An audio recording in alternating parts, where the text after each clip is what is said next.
नमस्कार दोस्तों, स्वागत है आपका आज के करंट अफेयर्स के एमसीक्यू डिस्कशन में। तो चलिए स्टार्ट करते हैं आज का डिस्कशन। सबसे पहले हम बात करेंगे पीआईएल के बारे में। पीआईएल का मतलब होता है पब्लिक इंटरेस्ट लिटिगेशन।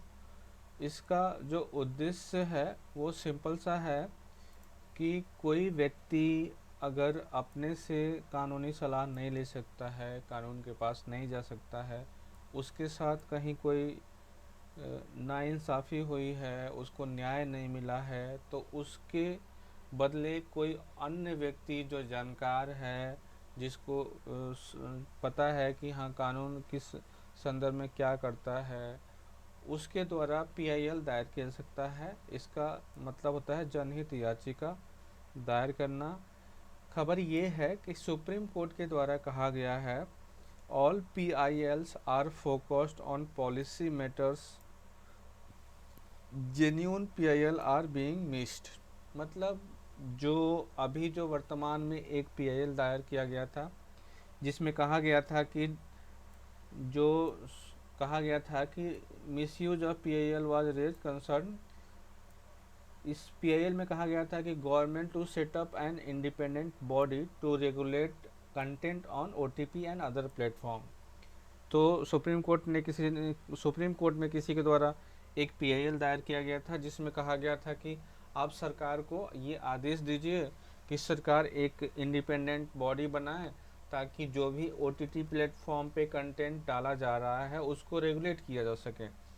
तो सुप्रीम कोर्ट ने कहा कि आपका जो पीआईएल है वो पॉलिसी मैटर से रिलेटेड है, और पॉलिसी मैटर पे सरकार को कोर्ट जो है वो आदेश नहीं दे सकता है। ठीक है। मैक्सिमम जो कि पॉलिसी नीतियाँ बनाना जो है वो संविधान में संसद का काम है।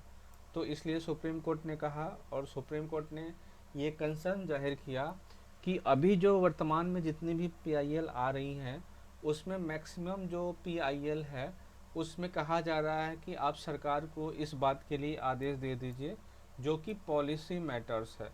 और पॉलिसी मैटर्स जो है वो सरकार के सुप्रीम कोर्ट के अधीन नहीं आता है, वो आपको संसद के अधीन आता है, जो कि इस पीआईएल प्रक्रिया का मिसयूज है, ये सुप्रीम कोर्ट के द्वारा कहा गया है। पीआईएल जो है उसको अभी मैंने जैसा कि बताया कि ब्रॉडली रिफर्स किया जाता है field by a party without any locus standing to protect the general public interest. General public interest किसी भी व्यक्ति का जिसका जो है पहुंच नहीं है, उसके संबंध में आवाज़ उठाने के लिए पीआईएल दाखिल करना। इसका जो मेन उद्देश्य है, वंचित लोगों को न्याय दिलाने के लिए एक पहल किया जाता है। इसका मुख्य उद्देश्य है कि जो पिछड़े हैं, जिनका कोई न्याय के प्रति, न्याय से उनका कोई मतलब, उनको लगता है कि न्याय बहुत महंगा है, उनके लिए ये है कि आप पीआईएल दाखिल कर लीजिए, और सरकार जो है सुप्रीम कोर्ट या जिस कोर्ट में आप पीआईएल दाखिल कीजिएगा उस कोर्ट के द्वारा इस बात को देखा जाएगा कि आपका जो मैटर है वो देखने लायक है कि नहीं, इसका तय किया जाएगा। पीआईएल की जो इतिहास की अगर बात की जाए, तो सबसे पहले मुंबई में कामगार सभा वर्सेज अब्दुल्ला भाई फैजुल्ला भाई 1976 में सुप्रीम कोर्ट ने प्रिंसिपल ऑफ लोकस स्टैंडी का कंसेप्ट दिया, the first there by paying the way of ordering PIL. तो इसकी शुरुआत जो है 1976 से, और जो पहला पीआईएल भारत में दाखिल किया गया था हुसैन आरा खातून स्टेट ऑफ बिहार, और ये दायर किया गया था एक्टिविस्ट लॉयर के द्वारा। कहा गया था कि in human condition of the prison, मतलब जेलों में जो अनैतिक कंडीशन हैं, जो अत्यधिक आवश्यकता से अधिक कैदियों को रखा जा रहा है, जिनके मौलिक अधिकारों का हनन हो रहा है, क्योंकि बेसिक सुविधाएं जो है उनको नहीं दी जा रही है, तो इसके संबंध में एक पीआईएल दाखिल किया गया था। तो यहाँ से पहला जो पीआईएल है इसको माना जाता है। इसका जो मुख्य उद्देश्य है वो आपको bring justice to people where are who are ignorant, indigent और इलिटरेट, जो अशिक्षित हैं, जो वंचित हैं, जिनको पता नहीं है, अज्ञानी है, उनको न्याय दिलाने के लिए इसका महत्व है, इसको लाया गया था। अगर हम अगला जो खबर है उसमें सेक्शन 479 बीएनएस की बात की जा रही है। तो इसमें क्या कहा गया है, अभी खबर ये है कि गृह मंत्रालय के द्वारा सभी राज्यों और जो यूटी हैं यानी कि यूनियन टेरिटरी हैं, उनको एक एडवाइजरी जारी की गई है और उसमें कहा गया है कि आप सेक्शन 479 को इम्प्लीमेंट कीजिए। जो भी जेलों में बंद अंडर ट्रायल प्रिजनर्स हैं, उनके लिए इस सेक्शन का उपयोग करके उनको राहत दिलाइए। इसको क्यों जारी किया गया है, क्योंकि ministry of home affairs raise the issue of long detention of under trial prisoner, और ये आपको सुप्रीम कोर्ट के हालिया एक ऑर्डर में कहा गया है कि जो बीएनएस यानी कि भारतीय न्याय सुरक्षा संहिता का सेक्शन 479 जो है, उस सेक्शन का यूज जो है सभी ट्रायल कैदियों के लिए किया जा सकता है, भले ही वो 1 जुलाई 2024 से पूर्व गिरफ्तार किए गए हों। यानी कि उनके पूर्व अगर कोई केस है तो उस पर भी बीएनएस एक्ट का सेक्शन 479 को भारतीय नागरिक सुरक्षा संहिता के सेक्शन 479 को अप्लाई किया जाए, और जो भी अंडर ट्रायल्स इरिस्पेक्टिव कैदी हैं उस केस को 1 जुलाई 2024 से पहले भी अगर कोई रजिस्टर्ड किया गया है तो उनको भी इसमें इफ़ेक्टिव होगा और उनको भी इसमें शामिल किया जाएगा। आपको पता है कि जो भारतीय नागरिक सुरक्षा संहिता कानून है, इसके साथ ही 3 अन्य कानून को भी 1 जुलाई 2024 से देश में लागू किया गया है। बेल प्रोविज़न जो है वो आपको बीएनएसएस एक्ट के सेक्शन 479 में लिखा गया है। इसमें जो बेल प्रोविज़न की बात की गई है, 2 तरह के बेल प्रोविज़न है। इसमें एक रेगुलर केस के लिए है, अगर कोई under trial to be release if detention period reached half of maximum specified imprisonment. अगर कोई व्यक्ति जिसको वो अंडर ट्रायल है, उसको गिरफ्तार किया गया है, तो उस व्यक्ति के द्वारा अगर गिरफ्तारी के बाद उसके जो, जैसे किसी व्यक्ति ने चोरी किया है तो चोरी करने की मैक्सिमम सज़ा अगर 6 महीना निर्धारित है, तो अगर उस व्यक्ति के द्वारा 3 महीना अगर जेल में अंडर ट्रायल काट लिया गया तो उस व्यक्ति को रिहा किया जा सकता है इस बेल प्रोविज़न के अंदर, यानी कि सेक्शन 479 के तहत उस व्यक्ति को जो है रिहा किया जा सकता है। इसमें कहा गया है फर्स्ट टाइम ऑफेंडर्स अगर है, यानी कि पहली बार किसी ने अपराध किया है, तो वो व्यक्ति जो है अगर वो अपने सज़ा का, यानी कि अगर किसी ने मान लो चोरी किया है तो 6 महीने का सज़ा हुआ, तो 1/3 ऑफ मैक्सिमम इम्प्रीजमेंट, अगर उसने 1/3 पूरा कर लिया है, 1/3 उस वो जो है ट्रायल में यानी कि जेल में बंद है, 1/3 मैक्सिमम पीरियड जो है उसको उसने पूरा कर लिया है, तो उसको जो है हम लोग बेल दे सकते हैं, इसमें मेंशन है। लेकिन ये सिचुएशन जो है आपको, अगर किसी व्यक्ति के द्वारा डेथ और लाइफ इम्प्रिजमेंट यानी कि जघन्य अपराध किया गया है, तो उसमें इसको जो है कंसीडर नहीं किया जाएगा। इसके बाद हम बात करते हैं अंडर ट्रायल्स जो भी हैं इंडिया में, उसके रिकॉर्ड्स की अगर बात की जाए तो नेशनल क्राइम रिकॉर्ड ब्यूरो के लेटेस्ट डाटा के अनुसार इंडियाज प्रिजन इट्स, जो कि सब्जेक्ट मैटर है, जो जेल है वो सब्जेक्ट मैटर है और 7वीं अनुसूची में शामिल है। तो India's prisons have a 131.4% occupancy, around 75% of under trial. तो जो जेल हैं, जो राज्यों के जेल हैं, उनमें आवश्यकता से अधिक, मतलब 131.4% अत्यधिक जो है कैदी उसमें हैं, जिसमें से 75% जो कैदी हैं वो आपको अंडर ट्रायल है, यानी कि उनको बेवजह जेलों में बंद किया गया है, जो कि जिसका मुख्य जो कारण है वो उनको पता ही नहीं है कि उनके अधिकार क्या हैं। An under trial prisoner is a prisoner or judicial custody while the charges against them are in tried in court।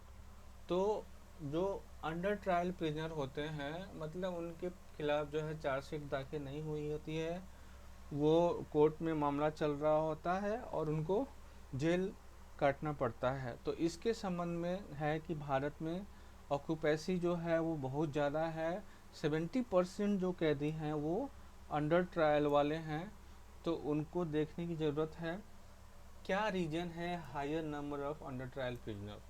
तो सबसे पहला है कि इनडिस्क्रिमिनेट अरेस्ट, पुलिस के द्वारा जो है जानबूझ के अरेस्ट किया जाता है। इग्नोरेंस ऑफ लीगल राइट्स, जो अरेस्ट किए जाते हैं गरीब व्यक्ति, उनको अपने अधिकार ही नहीं पता है। ट्रायल में डिले किया जाता है जानबूझकर। Reluctance of the court, court जो है सुनवाई को टाल देता है। ग्रांट बेल करने में वो लेट लपेथी करते हैं। इन एबिलिटी टू प्रोवाइड सिक्योरिटी, सो जो राज्य की पुलिस होती है उनको सिक्योरिटी प्रोवाइड कराने में असमर्थ होती है। तो ये मेजर कंसर्न है। Major taken by alleviate hardship faced by under trial, इसमें क्या है कि सपोर्ट टू पुअर स्कीम, जैसे भारत सरकार के द्वारा जो स्कीम चलाई गई है ताकि उन अंडर ट्रायल्स कैदियों को मदद की जा सके, जिसमें सपोर्ट पुअर प्रिजनर स्कीम, ई प्रिजनर पोर्टल लॉन्च किया गया है, जिसमें आपको सारे इनमेट्स के डाटा प्रोवाइड किए गए हैं इजी मैनर में, और जो भी एलिजिबल इनमेट्स हैं उनको बेल देने के लिए वहाँ कंडीशंस के साथ एलिजिबल बताया गया है। The model prisoner module 2016 launch किया गया है। इसमें डिटेल गाइडलाइन है on the facility which may be provided to under trial inmates, मतलब जो भी अंडर ट्रायल कैदी हैं उनको क्या क्या सुविधाएं देनी चाहिए उसमें मेंशन किया गया है। स्टेट लीगल सर्विस अथॉरिटी का गठन किया गया है, जो कि फ्री लीगल सर्विस प्रोवाइड कराती है। इसके बाद हम बात करते हैं ई श्रम वन स्टॉप सॉल्यूशन के बारे में। तो ministry of labour and employment के द्वारा एक लॉन्च किया गया है ई श्रम वन स्टॉप सॉल्यूशन। ई श्रम को लॉन्च किया गया था 2016 में। इसके बाद इसको लॉन्च किया गया है। इसका जो उद्देश्य है, integrate information on beneficiary of all social security and welfare schemes for unorganized workers on a single platform। तो इसका सीधा सा जो उद्देश्य है, जो भी लाभार्थी हैं सभी सोशल सिक्योरिटी और वेलफेयर लोक कल्याणकारी योजनाओं के जो भी लाभार्थी हैं, जो अनऑर्गेनाइज वर्कर्स हैं, उनको एक सिंगल प्लेटफॉर्म पे लाना और उनको उनके जो डाटा हैं उनको इंटीग्रेट करना। इसका जो मुख्य महत्व है, making unorganize workers aware of scheme meant for them, उनको उनके लिए चलाए जा रहे योजनाओं के बारे में जानकारी देना।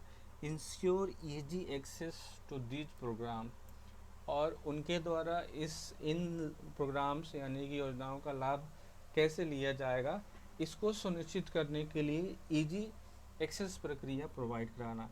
ई श्रम पोर्टल जो है वो सेंट्रलाइज्ड डाटाबेस है और ये आपको आधार से लिंक्ड है of all UV including gig और प्लेटफॉर्म वर्कर्स। गिग वर्कर्स उन्हें कहा जाता है जो सर्विस सेक्टर से होते हैं और डिलीवरी का काम करते हैं, उनको गिग वर्कर्स कहा जाते हैं। जैसे फ्लिपकार्ट, अमेजन, जितने भी ऑनलाइन शॉपिंग प्लेटफॉर्म्स हैं, जो फूड डिलीवरी करते हैं वो भी गिग वर्कर्स में आते हैं। ये जब 2021 में 2021 में ई श्रम को लॉन्च किया गया था, ई श्रम कार्ड को लॉन्च किया गया था 2021 में, और अभी तक वर्तमान में 30 करोड़ लोगों ने इसमें इनरोल करा लिया है। तो ये था ई श्रम वन स्टॉप सॉल्यूशन के बारे में। इसके बाद हम बात करते हैं आज के फैक्ट के बारे में। तो पहला जो फैक्ट है, राष्ट्रीय महिला आयोग की अध्यक्ष किसे नियुक्त किया गया है? ऑप्शन जो है विजय किशोर रहाटकर। विजय किशोर रहाटकर को राष्ट्रीय महिला आयोग की नई अध्यक्ष नियुक्त किया गया है। टेस्ट क्रिकेट में सबसे कम गेंदों में 300 विकेट लेने वाले गेंदबाज कौन हैं? तो कसिगो रबाडा हैं। तीसरा है, भारतीय सेना किस राज्य में स्वावलंबन शक्ति अभ्यास का आयोजन कर रही है? तो ये आपको उत्तर प्रदेश में हो जाएगा। चौथा है, भारतीय सेना की कौन सी कोर इकाई भारतीय सेना के स्वावलंबन शक्ति अभ्यास में भाग ले रही है? तो ये आपको सुदर्शन कोर सेना की इकाई है। इसके बाद हम बात करते हैं, आरबीआई ने हाल ही में नवी फिनकर्म सहित कितने एनबीएफसी पर प्रतिबंध लगाए? तो ये आपको 4 एनबीएफसी हो जाएगा। इंडियन चैम्बर ऑफ कॉमर्स के नए अध्यक्ष के रूप में किसे नियुक्त किया गया है? अभ्युदय जिंदल को नियुक्त किया गया है। सातवां है, मुख्य न्यायाधीश डीवाई चंद्रचूड़ ने नई दिल्ली में आरोह 2024 सम्मेलन का उद्घाटन किया, जिसमें आयुर्वेद में प्रगति और वैश्विक स्वास्थ्य और कल्याण में इसकी भूमिका पर ध्यान केंद्रित किया गया था। इसके बाद हम बात करते हैं फैक्ट नंबर नेक्स्ट। सरकार और मेटा ने ऑनलाइन घोटालों से निपटने और साइबर सुरक्षा जागरूकता बढ़ाने के लिए घोटालों से बचाओ अभियान शुरू किया है। एचडीएफसी बैंक ने सिंगापुर में अपनी पहली शाखा का उद्घाटन किया है, जो थोक बैंकिंग लाइसेंस प्राप्त करने के बाद अंतर्राष्ट्रीय परिचालन में इसके विस्तार को बताता है। जियो पेमेंट्स बैंक को association of mutual funds in India से म्यूचुअल फंड वितरण लाइसेंस प्राप्त हुआ है, जिससे वह म्यूचुअल फंड योजनाओं को सीधे वितरित कर सकता है। पुडुक दशानायके को अमेरिका में होने वाले आगामी त्रिकोणीय श्रृंखला के लिए नेपाल क्रिकेट टीम का मेंटर नियुक्त किया गया है, और जिससे यूएसए और स्कॉटलैंड के खिलाफ मैच में शामिल हो सकेंगे। इसके बाद कहते हैं बात, विराट कोहली टेस्ट क्रिकेट में 9000 रन बनाने वाले चौथे भारतीय बल्लेबाज बन गए हैं। उन्होंने यह उपलब्धि न्यूजीलैंड के खिलाफ पहले टेस्ट मैच के दौरान हासिल की। आकाश त्रिपाठी को डिजिटल इंडिया कॉरपोरेशन का प्रबंध निदेशक और सीईओ और राष्ट्रीय ई गवर्नेंस प्रभाग का अध्यक्ष नियुक्त किया गया है। आकाश त्रिपाठी इनका नाम है। इसके बाद हम बात करते हैं, प्रसिद्ध फिल्म निर्माता राजकुमार हिरानी को पटकथा लेखन, निर्देशन और गायन में उनके योगदान के मान्यता देने के लिए 2023 के लिए मध्य प्रदेश सरकार ने के राष्ट्रीय किशोर कुमार पुरस्कार से सम्मानित किया गया है। तो ये आपको राजकुमार हिरानी है। एक 7वीं अंतर्राष्ट्रीय सौर गठबंधन का सभा, जो कि 3 से 6 नवंबर 2024 तक नई दिल्ली में आयोजित की जाएगी, जिसमें 120 सदस्य देशों के द्वारा ऊर्जा और जलवायु कार्रवाई पर चल रहे चर्चा के लिए साथ आएंगे। तो ये आपको नवंबर में 3 से 6 के बीच में आयोजित होगा, भारत में नई दिल्ली में आयोजित होगा। प्रधानमंत्री ने 19 अक्टूबर को कर्मयोगी सप्ताह, राष्ट्रीय शिक्षण सप्ताह का शुभारंभ किया, जिसका उद्देश्य सिविल सेवकों की क्षमता को बढ़ाना है। इसके बाद आज के पहले प्रश्न की बात करते हैं। तो यार्स मिसाइल जो खबरों में थी, किस देश द्वारा विकसित की गई है? तो ये आपको हो जाएगा रूस के द्वारा विकसित की गई है। रूस मॉस्को के उत्तर पश्चिम में यार्स अंतर महाद्वीपीय बैलिस्टिक मिसाइल की युद्ध तत्परता का परीक्षण कर रहा है। यार्स जो कि RS-24 एक रूसी मोबाइल परमाणु अंतर महाद्वीपीय बैलिस्टिक मिसाइल है, जो 2010 से इस पे काम किया जा रहा है। इसे ट्रकों पर रखा जा सकता है, साइलों में तैनात किया जा सकता है। मिसाइल जो है आपको 22.5 मीटर लंबी है, 2 व्यास की, इसका वजन जो है 49,000 किलोग्राम है। इसकी रेंज है 2000 से 10,500 किलोमीटर, और यह जड़त्वीय और ग्लोनार्स मार्गदर्शन प्रणाली का उपयोग करती है। Missile 10 multiple independently targetable re entry vehicle से ले जा सकती है, जिसमें से प्रत्येक 300 किलोटन का थर्मोन्यूक्लियर वारहेड होता है। यह मिसाइल रक्षा प्रणालियों से बचने के लिए नकली हथियार तैनात कर सकती है। तो ये आपको रूस के द्वारा तैनात किया गया है। इसके बाद हम बात करते हैं, हाल ही में वृद्ध व्यक्तियों के अधिकार पर राष्ट्रीय सम्मेलन का आयोजन हुआ, और वो कहाँ हुआ? तो ये आपको नई दिल्ली में आयोजित हुआ, याद रखिएगा। राष्ट्रीय मानवाधिकार आयोग ने अपने 31वें स्थापना दिवस पर विज्ञान भवन नई दिल्ली में वृद्ध व्यक्तियों के अधिकारों पर एक समारोह और राष्ट्रीय सम्मेलन का आयोजन किया। राष्ट्रीय मानवाधिकार आयोग के द्वारा इसका आयोजन किया गया। राष्ट्रीय मानवाधिकार आयोग की स्थापना 12 अक्टूबर 1993 को हुई थी। भारत के उपराष्ट्रपति जगदीप धनखड़ इसमें मुख्य अतिथि थी। उन्होंने कहा कि भारत का मानवाधिकार रिकॉर्ड बेजोड़ है, खासकर अल्पसंख्यकों, हाशिए पर खड़े लोगों, कमजोर समूहों के लिए बढ़ती उम्र दराज आबादी, अवसर, चुनौतियां देना दोनों पेश करती है। आयोग ने बुजुर्गों के अधिकारों की रक्षा के लिए कदम बढ़ाए हैं, जिसमें एक कोर ग्रुप का गठन कर दिशा निर्देश जारी किया गया है। इसके बाद बात करते हैं अगले प्रश्न की। कहा गया है, हाल ही में सागर कवच अभ्यास का आयोजन किया गया है। कहाँ किया गया है? गुजरात और दमन और दीव में। ठीक है, भारतीय तटरक्षक बल ने 16 और 17 अक्टूबर को गुजरात और दमन और दीव में राष्ट्रीय सुरक्षा अभ्यास सागर कवच का आयोजन किया। यह इस वर्ष का दूसरा अभ्यास था, जिसका समन्वय गांधीनगर में तटरक्षक क्षेत्रीय मुख्यालय द्वारा किया गया। इस अभ्यास का जो मुख्य उद्देश्य था, समुद्री और तटीय सुरक्षा को बढ़ाना और मौजूदा मानक संचालन प्रक्रियाओं को मान्यता प्रदान करना। भारतीय नौसेना, राज्य पुलिस, समुद्री police, BNS, SNG, Gujarati board, IB, बंदरगाह प्राधिकरणों सहित विभिन्न हितधारकों ने भाग लिया। प्रमुख परिसंपत्तियों में तटरक्षक नौसेना के जहाज़ों, नावें जो हैं उसमें शामिल हुई। विमानों और ड्रोन से हवाई निगरानी भी की गई। समुद्री रक्षा बनाए रखने में समन्वय और प्रभावशालीता का परीक्षण करने के लिए परिचालन परिदृश्यों का अनुकरण किया गया। तो ये था सागर कवच के बारे में, जो कि गुजरात और दमन और दीव में आयोजित किया गया। पुरी में अगला प्रश्न है, पुरी में लाइट हाउस टूरिज्म कॉन्क्लेव 2024 की मेजबानी किस मंत्रालय ने की? तो ये याद रखिएगा, बंदरगाह, जहाजरानी और जलमार्ग मंत्रालय के द्वारा किया गया। पुरी में आयोजित हुआ लाइट हाउस टूरिज्म कॉन्क्लेव। दूसरा, लाइट हाउस महोत्सव पुरी में लाइट हाउस टूरिज्म कॉन्क्लेव 2024 के साथ शुरू हुआ, जिसका मेजबानी बंदरगाह, जहाजरानी और जलमार्ग मंत्रालय ने की।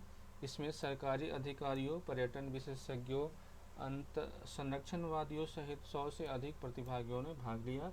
इस कार्यक्रम का उद्देश्य लाइट हाउस पर्यटन को बढ़ावा देना, समुद्री विरासत को संरक्षित करना, जिसका उद्देश्य 75 ऐतिहासिक लाइट हाउस को संग्रहालयों, पार्कों जैसी आधुनिक सुविधाओं के साथ पर्यटन स्थलों में बदलना है। इस पहल का उद्देश्य इन लाइट हाउस को संरक्षित करना, स्थानीय रोजगार पैदा करना और अर्थव्यवस्था को बढ़ावा देना। 9 तटीय राज्यों, 1 केंद्र शासित प्रदेशों में 75 लाइट हाउस में लगभग 65 करोड़ का निवेश किया गया है। इसके बाद हम बात करते हैं, रामगढ़ विषधारी टाइगर रिजर्व किस राज्य में स्थित है? तो ये आपको राजस्थान में हो जाएगा। ये न्यूज में इसलिए है कि हाल ही में बूंदी, जो कि राजस्थान के बूंदी में है, रामगढ़ विषधारी टाइगर रिजर्व में करीब 9 साल की बाघिन का शव मिला है। यह रिजर्व दक्षिण पूर्वी राजस्थान में है और 1501.89 वर्ग किलोमीटर में ये फैला हुआ है, जिसमें से 481 वर्ग किलोमीटर का कोर एरिया और 1019 वर्ग किलोमीटर का बफर एरिया है। यह Ranthambore Mukundra hills tiger reserve से जुड़ा हुआ है। रामगढ़ विषधारी को 16 मई 2022 को टाइगर रिजर्व के रूप में नामित किया गया था। चंबल की एक सहायक नदी मेज नदी इसके बीच से होकर गुजरती है। वनस्पति में मुख्य रूप से शुष्क पर्णपाती वन, जिसमें डोंक, खैर के पेड़ बहुत बहुत प्रमुख वनस्पति हैं। यह रिजर्व जो है तेंदु, भालू, जंगली बिल्ली और अन्य जीवों के लिए प्रसिद्ध है। तो ये थी आज की डिस्कशन। मिलते हैं अगले डिस्कशन में, तब तक के लिए धन्यवाद।